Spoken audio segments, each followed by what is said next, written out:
താമരശ്ശേരി താലൂക്ക് ആശുപത്രിയിൽ ഗർഭിണിക്ക് ചികിത്സ നിഷേധിച്ചതിനെ തുടർന്ന് നവജാത ശിശു മരിച്ച സംഭവത്തിൽ പരാതിയുമായി കുടുംബം. ആരോഗ്യ വകുപ്പിൽ നിന്നോ പോലീസിൽ നിന്നോ നീതി ലഭിച്ചില്ല. നിയമ നടപടിയുമായി മുന്നോട്ടു പോകുമെന്ന് കുടുംബം 24നോട് പറഞ്ഞു. 4 മാസമായി വെന്റിലേറ്ററിലായിരുന്ന നവജാത ശിശു ഞായറാഴ്ചയാണ് മരിച്ചത്. നീതി നിഷേധത്തിന്റെയും ചികിത്സാ പിഴവിന്റെയും ഇരകളാണ് കോഴിക്കോട് പുതുപ്പാടി സ്വദേശികളായ ഗിരീഷ് ബിന്ദു ദമ്പതികൾ. 6 വർഷം കാത്തിരുന്നുണ്ടായ കുട്ടി കൃത്യമായി ചികിത്സ ലഭിക്കാതെ ഗുരുതരാവസ്ഥയിലാവുകയായിരുന്നു. 4 മാസം വെന്റിലേറ്ററിലായിരുന്ന കുഞ്ഞ് ഞായറാഴ്ചയാണ് മരിച്ചത്.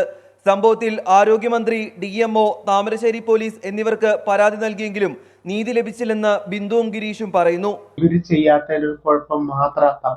മുക്കാൽ മണിക്കൂർ കുട്ടി സ്റ്റക്കായി. ഇവർക്ക് ഇവിടുന്ന്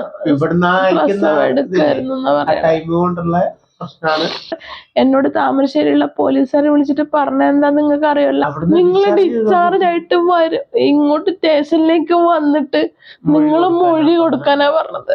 കോടതിയെ സമീപിച്ച് നിയമ നടപടിയുമായി മുന്നോട്ടു പോകാനാണ് തീരുമാനം. കഴിഞ്ഞ ഡിസംബർ 13-നാണ് സംഭവം.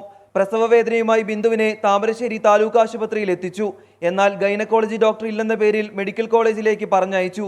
ഇതിനിടെ കുട്ടി പുറത്തേക്ക് വരാതിരിക്കാൻ അടിവസ്ത്രം ഉപയോഗിച്ച് കെട്ടുകയും ചെയ്തു. ഇതുമൂലമാണ് കുട്ടിയുടെ തലയ്ക്ക് ക്ഷതമേറ്റത്. ചികിത്സയിലൂടെ കടക്കണിയിലായ ദമ്പതികൾ വാടക വീട് ഒഴിയേണ്ട അവസ്ഥയാണ്. 24 കോഴിക്കോട്.